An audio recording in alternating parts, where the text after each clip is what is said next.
네, 다음 큐브의 키워드는 어디서라는 키워드를 가지고 왔습니다. 수천만 원을 주고 사학재단 정교사 시험에 부정 합격한 기간제 교사들이 무더기로 검찰에 넘겨졌습니다. 이 사건의 그 내막도 들여다보도록 하겠습니다. 기간제 교사 11명이 기소 의견으로 검찰에 송치된 사건입니다. 먼저 구체적인 혐의부터 허윤 변호사께서 좀 짚어주세요. 일단 크게 두 가지 혐의가 적용이 될 것 같은데요. 네. 그 기간제 교사들이 있고요. 그리고 그 기간제 교사들로부터 돈을 받은 행정실장. 예. 그리고 이제 기간제 교사의 부모, 이 부정 청탁을 한 거죠. 내 자식을 좀 교사를 하게 해달라라고 예. 한 이렇게 세 부류가 있는데 이제 기간제 교사와 돈을 받은 행정실장 같은 경우에는 이제 업무방해죄 혐의를 받고 있고요. 그리고 부정 채용을 부탁한 기간제 교사의 부모는 이제 배임 증제 혐의로 송치가 된 상황입니다. 예.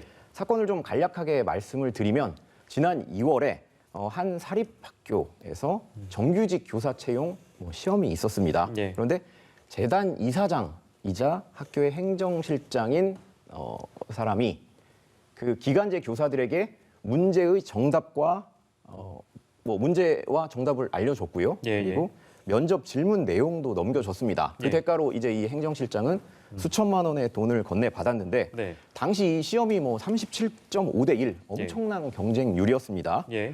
이런 상황이라면 좀 적절하게 점수를 받았으면 괜찮았을 텐데 예. 알려준 대로 그대로 정답을 적어내는 바람에 네네. 너무 높은 점수를 받아서 예. 당연히 통과를 했지만 다른 지원자들은 이상하게 생각을 할 수밖에 없었던 거죠.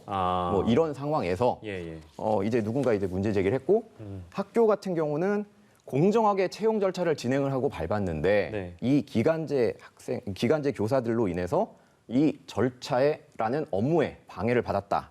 이게 이제 업무방해가 되는 것이고요. 예. 그리고 자신의 자식을 이제 채용을 해달라고 하면서 돈을 네. 건넸기 때문에 이 부분은 이제 배임 증제가 되는 것입니다. 예.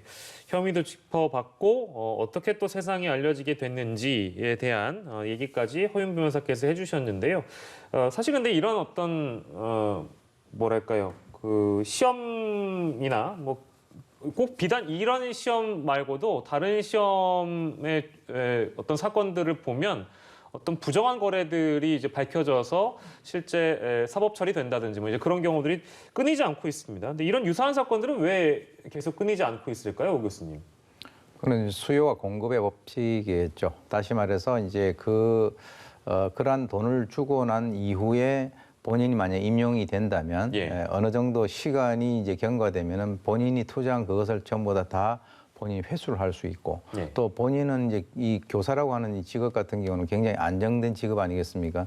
특히 이제 지금 젊은이들 같은 경우는 이 어떤 그 취업이라든가 이런 것과 연관해서 굉장히 스트레스를 많이 받고 있는 그런 상황인데 만약에 이제 저렇게 돈을 주고 본인들이 이제 교사가 될 수 있다라고 한다면 그것은 충분히 이제 이 결산을 해봤을 때 손해보지 않는 장사다 이렇게 이제 생각을 할 수가 있겠죠. 근데 이제 중요한 것이 바로 이제 이것은 다른 직업도 마찬가지겠습니다만은 이 직업 같은 경우는 특히 이제 교사라고 하는 것은 교육자라는 거죠. 그럼 교육자라고 하는 것은 그 교육을 통해서 자기 제자들에게 단순히 어떤 지식의 전달뿐만 아니라 관련되는 모든 어떤 사회 정의와 도덕 이런 것들을 이제 전달해 나가는 그런 상황에 있어야 되는데 사실 이렇게 해서 만약에 교사가 된 그런 분들이 앞으로 이것이 이제 이렇게 드러나지 않고 그대로 이제 만약에 그 교사가 된다라고 한다면 과연 거기에서 우리가 이제 교육의 효과라든지 이런 것을 기대할 수 있을까라고 하는 그런 측면에서는 상당히 참 뭔가 좀 저도 한 사람의 그 선생의 입장으로서는 좀 이렇게 처절한 그런 느낌이 이렇게 굉장히 심하다. 좀 자괴감이 드네요. 알겠습니다. 돈 주고 정교사 된 기간제 교사들에 대한 사건까지 저희가 오늘 만나봤습니다. 오늘 두 분과 함께 했는데요. 오윤성 순천향대 경찰행정학과 교수, 허윤 변호사와 사건 큐브 함께 했습니다. 두 분 고맙습니다.